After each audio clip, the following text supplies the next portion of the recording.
and welcome to this latest episode of H2O Global News Stream. I'm joined here today with Sharc Energy's CEO and founder, Lynn. Lynn, it's an absolute pleasure to have you on our video stream series. You've got so much experience in the sector. I'm just going to let you do the talking. Tell us all about yourself, give us a few stories, and what you're currently doing. Well, thanks, Abby. It's a real pleasure. I seldom get to meet people as nice as you, so get to talk about our favorite topic here of sewage heat recovery and meet you has been a real bonus. So, I've spent a lifetime in the green energy business, first with geothermal heat pumps. And then I was going to retire, and it didn't work out very well. My wife should have been informed, I guess, 3 days at home, and she suggested that I find something to do or a new place to live. So it didn't take her long. But I had realized in 3 days that at my own home, I used about $100 a month in just hot water, and had got kids and showers and laundry and all that stuff.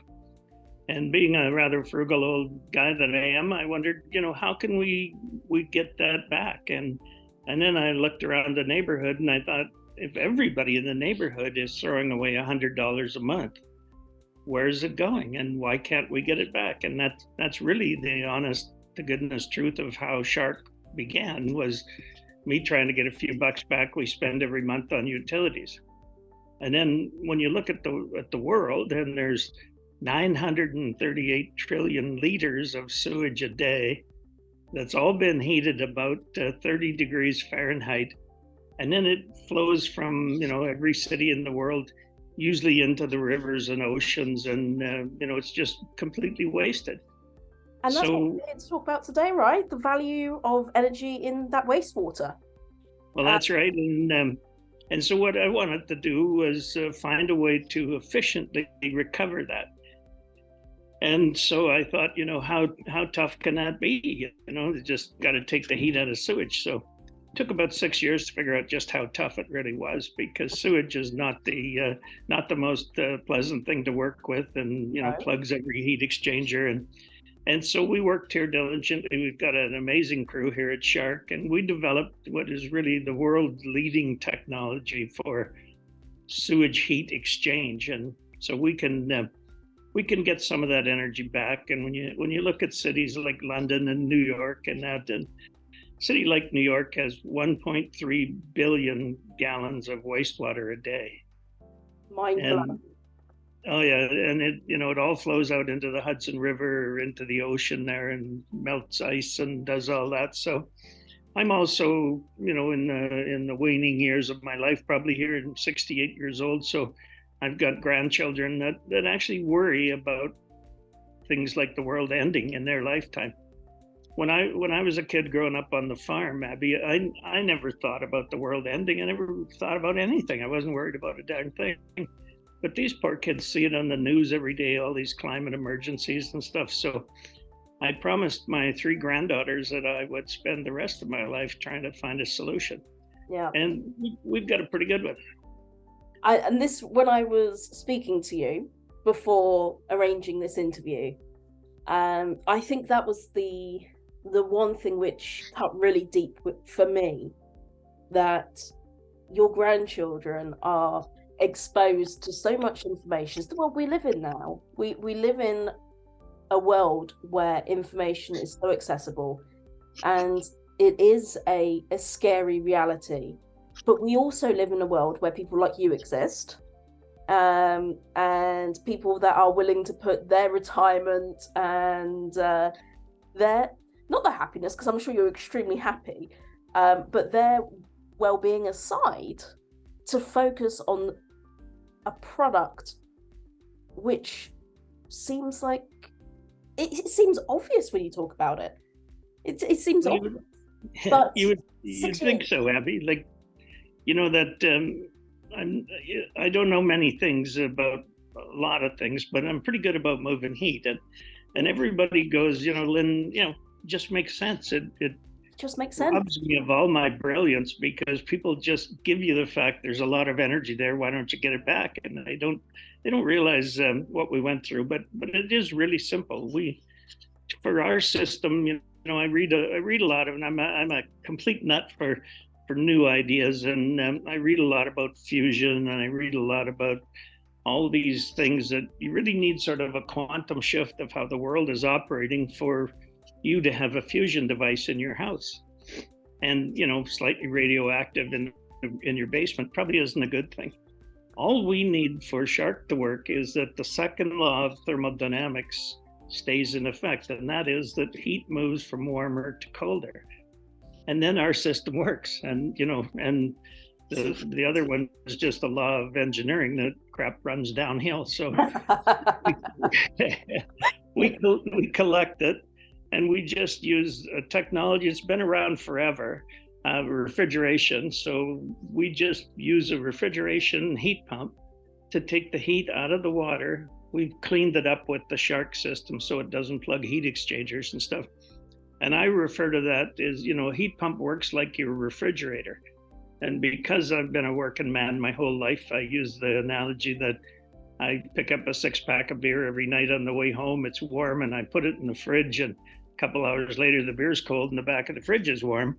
Well, that's the same theory. And I don't drink a 6-pack every day or anything, but it's just that simple. And every day, the sewage is the common artery to every city.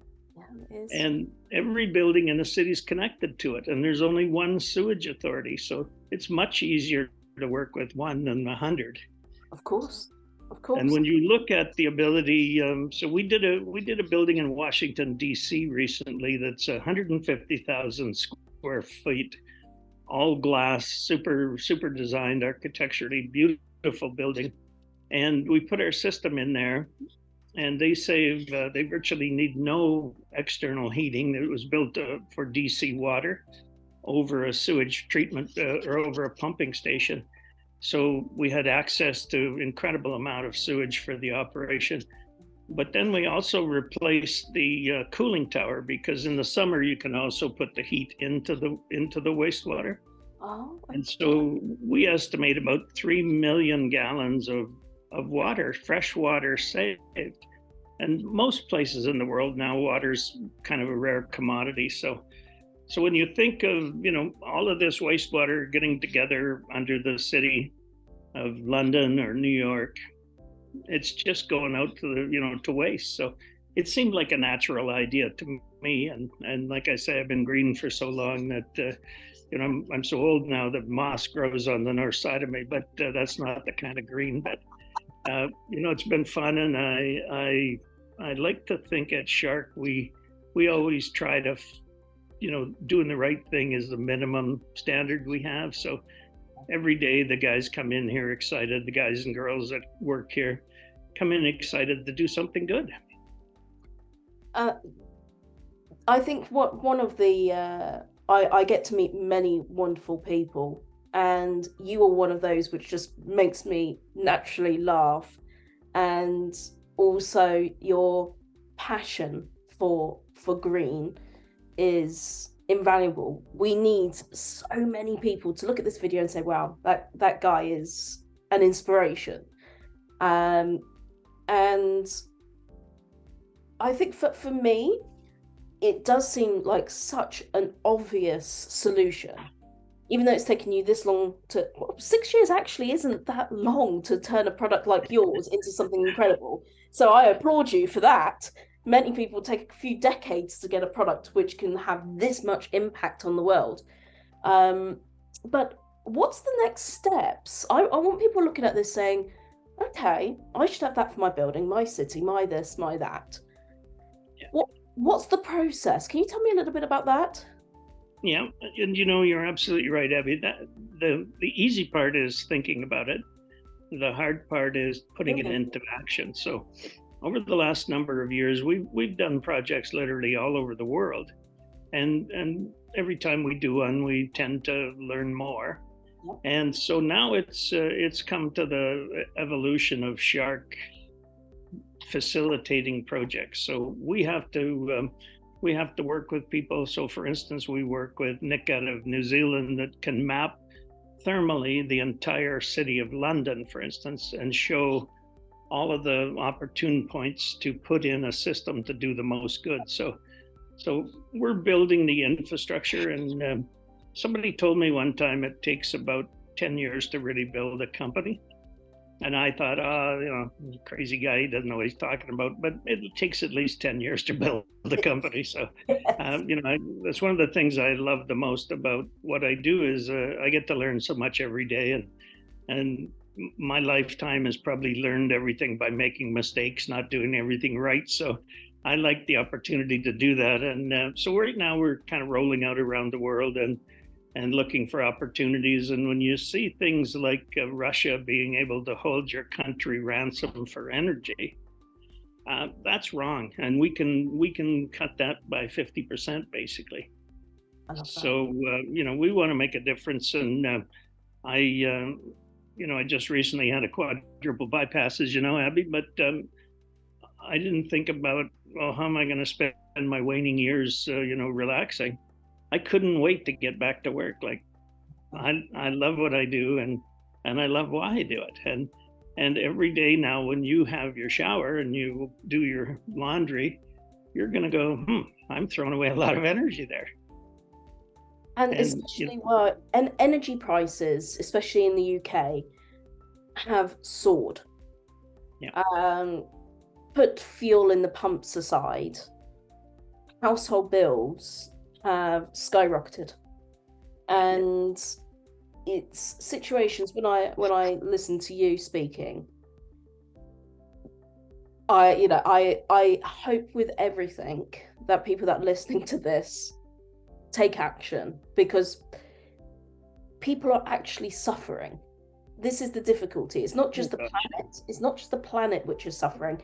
There are people suffering, people that are working to live hand in mouth situations. People going to food banks in this country has skyrocketed because do I heat my house or do I put food on the table? Yeah.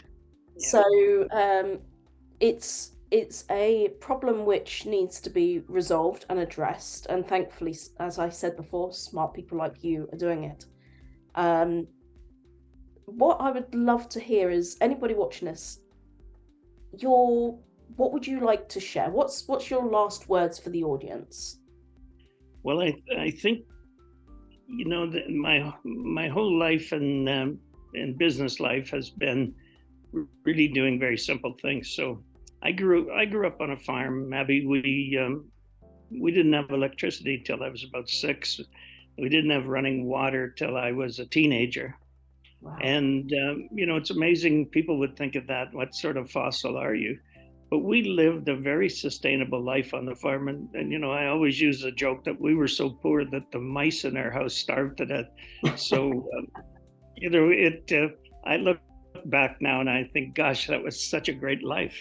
And I'm so grateful I had the opportunity. So, the message is, I think the solutions are there. Nobody should suffer from shortages when we're throwing half of the energy we use away. So I think sometimes we put material gain above good social projects, and I think we're both. New York City, for instance, has that 1.4 billion gallons a day of sewage. If we took just 1 degree back from that, Abby, the revenue generated is $3 million an hour.